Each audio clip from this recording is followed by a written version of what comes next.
جیسے وہ ساتھی ہے مگر ہمدم نہیں ہے، کہ وہ ساتھی ضرور ہوتا ہے مرد یا عورت، یا جو پسند کی شادی ہے اس کے بارے میں عام طور پر لان تان کی جاتی ہے، اس کو اتنا پسند نہیں کیا جاتا، اور عام طور پر شادیاں جو ہے وہ کسی دوسرے کی پسند کی جا رہی ہوتی ہے، وہ والدین ہو سکتے ہیں، وہ کوئی بڑا ہو سکتا ہے، وہ کوئی معاشرے کا فرد ہو سکتا ہے۔ اسلام ڈائریکٹلی پسند کی شادی کے حوالے سے ہمیں کیا کہتا ہے تاکہ ہم ڈائریکٹ اس بات کا جواب آپ سے حاصل کر سکیں؟ حضور صلی اللہ علیہ وسلم کے ایک بڑے پیارے صحابی حضرت مغیرہ بن شعبہ رضی اللہ تعالیٰ عنہ، میں ان کا ایک واقعہ سنا دیتا ہوں جی۔ قال خطبت امرأۃ، میں نے ایک عورت کو شادی کا پیغام بھیجا، فقال علی رسول اللہ صلی اللہ علیہ وسلم، تو مجھے رسول اللہ علیہ وسلم نے پوچھا حل نظرت الیہا، کیا تو نے اس کو دیکھا بھی ہے؟ شادی کا جو نکاح بھیج دیا، پیغام بھیجا، منگنی کا جو پیغام بھیجا، حل نظرت الیہا، تو نے اسے دیکھا بھی ہے؟ تو حضرت مغیرہ بن شعبہ، میں ان کی فضیلت کو نہیں بیان کر پاؤں گا کہ کس درجے کے یہ صحابی ہیں، جلیل القدر صحابی ہیں، ٹھیک، اور بڑے بڑے معاہدات میں، بڑی بڑی جنگوں میں حضور کی مشاورت کا کام کرتے رہے ہیں۔ تو قلت لا، انہوں نے کہا یا رسول اللہ نہیں، میں نے تو نہیں دیکھا، مانا فانظر الیہا، جا پہلے اس کو دیکھ لے۔ اچھا، فانظر جو ہے نا یہ حکم ہے، فرمایا فانظر الیہا، پس اس کو جا دیکھ، یہ تیرا دیکھنا یہ تیرے ذہنی سکون اور محبت کا ذریعہ ہوگا۔ اسلام میں نبی پاک صلی اللہ علیہ وسلم کے اس حکم کو سامنے رکھتے ہوئے یہ بات ضروری ہے کہ ماں باپ کا مشورہ ہونا چاہیے، بڑوں کی رائے ضرور ہونی چاہیے،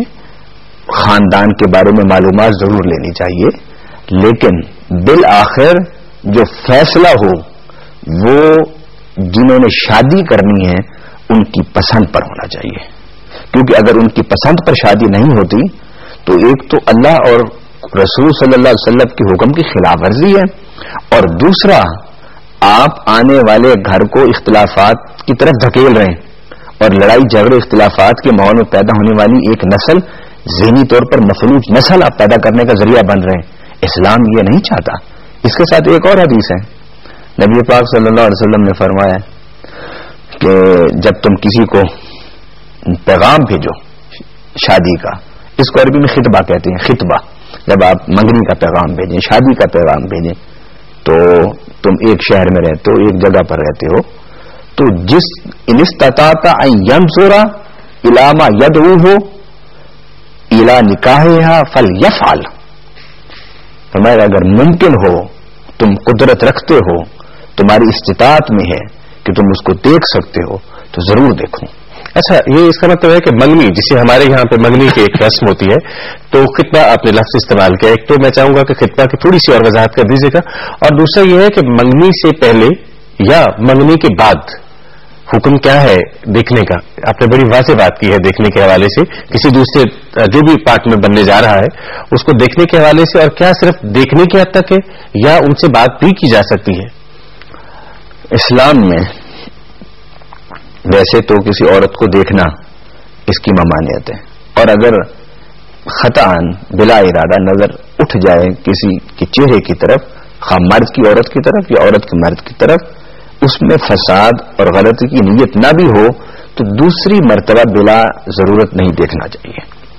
لیکن جہاں اسلام اس قدر حیا اور نظر نیچی نظر رکھنے کا حکم دیتا ہے، ماں اسلام نے خود اس بات کا حکم دیا کہ اس کو دیکھو۔ اب دیکھنے کا مطلب صرف دیکھنا ہی نہیں ہوتا، بلکہ دیکھنے میں یہ بھی آ جاتا ہے کہ بچی اپنے محرم کے ساتھ، لڑکا اپنے محرم کے ساتھ بیٹھے بات کر سکتا ہے، سوال و جواب کر سکتے ہیں، گفتگو کر سکتے ہیں، ایک دوسرے کو جانچ پرکھ سکتے ہیں، ایک دوسرے کے نفسیات، مزاج، طبع، ذہن، اس کو دیکھ سکتے ہیں، لیکن اس کی اجازت اس طرح نہیں دی جا سکتی کہ لڑکی اپنے گھر سے نکلے، لڑکا اپنے گھر سے نکلے، لانگ ڈرائیونگ پر نکل رہے ہیں، اس کے اسلام اجازت نہیں دیتا، یا کسی ہوٹل میں جا کے کھانا کھا رہے ہیں، وہاں بات ہو رہی ہے، اس کے اسلام اجازت نہیں دیتا۔ اور یہ بھی آپ اسی صورت پہ فرما رہے ہیں جب وہ دونوں کے فیملیز کا یا ان کا آپس میں یہ ذہنی طور پر وہ بن جائے کہ جناب we are going to marry, کہ ہمارا ان کا شادی کا جب پروگرام بن جائے تب کی بات ہے، تب کی بات ہے۔ لیکن یہ وہ اس صورت میں ہے کہ آپ ذہن اپنا بنا چکے ہیں کہ میں نے اس سے شادی کرنی ہے۔ اگر یہ ان اوصاف میں پوری اترتی ہے یا یہ خوبیاں اس کے اندر ہیں تو میں اس کے ساتھ شادی کر لوں گا, میں اس کے ساتھ نکاح کر لوں گا. اس صورت میں اس میں ضروری نہیں کہ ہر وقت ماں باپ اس سیٹنگ میں بیٹھے رہیں. اگر کسی ہوٹل میں گئے ہیں یا اپنے گھر بلایا بچی کو یا بچہ ان کے گھر چلا گیا تو ماں باپ کی نظروں کے سامنے ان کو علیحدہ بیٹھ کے بات کرنے کی اجازت ہے تاکہ وہ تفاہم پیدا کر سکیں, تاکہ طلاق کی ریشو کم ہو معاشرے میں,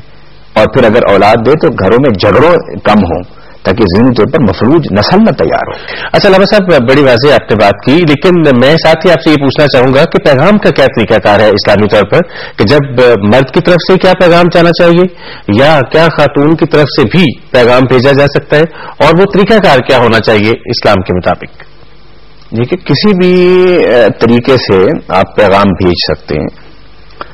عورت لڑکی بھی پیغام بھیج سکتی ہے, لڑکی والے بھی پیغام بھیج سکتے ہیں, لڑکے والے بھی پیغام بھیج سکتے ہیں, لیکن ہمارے ہاں اویئرنیس کی کمی ہے. اگر خدا نہ خواستہ کوئی لڑکی والا کسی لڑکے والے کو پیغام دیتے ہیں تو وہ سمجھتے ہیں کہ بھئی